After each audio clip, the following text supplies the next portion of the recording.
کل ہم نے ایک آیت پڑھی تھی، والذین آمنوا اشد حبا للہ، وہ لوگ جو ایمان لائے اللہ کی محبت میں سب سے زیادہ شدید ہوتے ہیں، انہیں سب سے بڑھ کر اللہ تعالیٰ سے محبت ہوتی ہے۔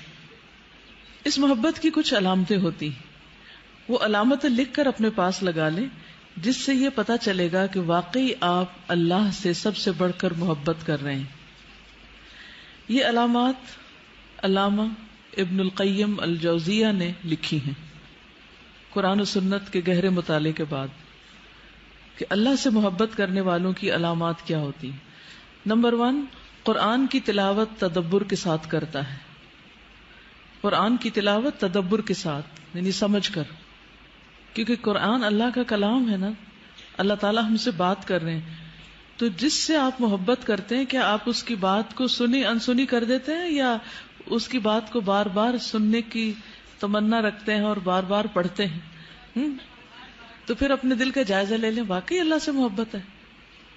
نمبر 2، نیک اعمال کا اہتمام اور نوافل کی کثرت، نیک کام کرنا اور نوافل کی کثرت۔ نمبر 3، اللہ کے ذکر کی کثرت۔ نمبر 4، جو اللہ کو پسند ہے اسے اپنی خواہشات اور امیدوں پر ترجیح دینا، یعنی جب دو چیزوں کا کانفلکٹ ہو جائے، ایک طرف اللہ تعالیٰ کی پسند ہو اور ایک طرف اپنی پسند، تو ایسا شخص جو اللہ سے محبت کرتا ہے وہ اللہ تعالیٰ کی پسند کو ترجیح دیتا ہے، خواہ اس کی مرضی کے خلاف ہی کیوں نہ ہو۔ نمبر 5، دل میں ہر وقت اللہ کے نام اور اس کی صفات کو یاد کرتا ہے۔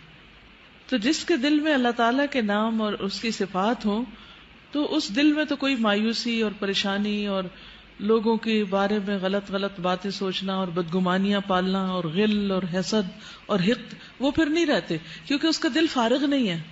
یہ کن لوگوں کا کام ہے؟ جی، کن لوگوں کا یہ کام ہے؟ جن کے دل فارغ ہیں، جن کے دلوں میں اللہ کی محبت نہیں ہے۔ ٹھیک ہے، جس دل میں اللہ کی یاد، اللہ کے نام اور اللہ تعالیٰ کی صفات اور اللہ تعالیٰ کی عظمت کا خیال بار بار آتا ہے، تو وہ شخص اللہ سے بڑھ کر محبت کرتا ہے۔ اب آپ دیکھیں کہ اللہ تعالیٰ اگر ہم سے یہ کہتے ہیں کہ یہ ایمان کی علامت ہے، اور کوئی اس وقت تک مومن نہیں جب تک کہ اللہ اور اس کے رسول اسے ہر چیز سے زیادہ محبوب نہ ہو جائیں، تو اس میں اللہ تعالیٰ کا کچھ فائدہ ہے؟ کس کا فائدہ ہے؟ ہمارا فائدہ ہے۔ ٹھیک ہے۔ نمبر 6، اللہ کی کائنات پر غور و فکر کر کے ایمان بڑھاتا ہے۔ کائنات میں غور و فکر، ایک ایک چیز کو دیکھ کے حیران ہوتا ہے، یہ میرے رب نے تخلیق کی، ایک پتا ہو، پھول ہو، پتھر ہو، کوئی ٹہنی ہو سوکھی، ستارہ ہو، چاند ہو، سورج ہو، ہر چیز اس کو حیران کرتی رہتی ہے۔ اٹس امیزنگ امیزنگ، سبحان اللہ سبحان اللہ۔ تو جس شخص کی نظر ایسی ہو جائے کہ اس کو چاروں طرف اپنے ایسی چیزیں نظر آنے لگے کہ جو اس کو امیز کریں، تو اس کے دل کا حال کیا ہوگا، اس کے دل کی کیفیت کیا ہوگی۔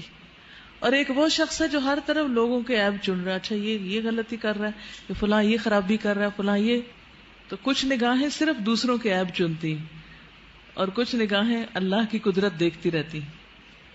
نمبر 7، اللہ کے سامنے دل کی نرمی اور عاجزی کا اظہار کرتا ہے۔ اللہ کے سامنے عاجزی کا اظہار کرتا ہے، یعنی نماز تو پڑھنا ہی پڑھنا ہے، لیکن اس کے علاوہ بھی اپنے آپ کو اللہ سبحانہ و تعالیٰ کا ہمبل سرونٹ ڈکلیئر کرتا ہے کہ میں کچھ نہیں ہوں، میرے اندر کچھ نہیں، میں بہت گناہ گار ہوں، اور جو کچھ ہے وہ بھی سب اللہ کا دیا ہوا ہے۔ نمبر 8، رات کی تنہائی میں اللہ کے ساتھ وقت گزارنا پسند کرتا ہے۔ رات کی تنہائی میں اللہ کے ساتھ وقت گزارنا پسند کرتا ہے۔ نمبر 9، رات کی تنہائی میں قرآن مجید کی تلاوت اور استغفار کرتا ہے۔ وَبِالْأَسْحَارِ هُمْ يَسْتَغْفِرُونَ۔ نمبر 10، صالحین کی صحبت اور ان کے علم سے فائدہ اٹھاتا ہے، اسے نیک لوگوں سے محبت ہوتی اور ان کے علم سے استفادہ کرتا ہے۔ نمبر 11، ان گناہوں سے دور رہتا ہے جو اس کے اور اللہ کے درمیان پردہ بن جائے، یعنی جس سے دل پر میل آ جائے اور اللہ تعالیٰ سے دل دور ہو، یعنی ہر اس گناہ سے بچتا ہے جس سے اللہ تعالیٰ سے دوری آتی ہو۔ انسان کو خود بھی پتہ چل جاتا ہے نا کہ میں نے یہ کام کیا تو میرے دل میں اللہ تعالیٰ کی محبت اس طرح محسوس نہیں ہو رہی، تو آئندہ مجھے یہ کام نہیں کرنا۔ انسان خود اپنا محاسبہ شروع کر دیتا ہے۔ ابھی آپ کے لیے چیک لسٹ ہے. دعوے تو ہم سب کرتے ہیں کہ ہم اللہ تعالیٰ سے محبت کرتے ہیں نا، لیکن کیا واقعی کرتے ہیں؟ سوچنے کی بات یہ ہے. تو یہ آپ کے پاس ایک کرائیٹیریا ہے جس پر آپ اپنے آپ کو پرکھ سکتے ہیں.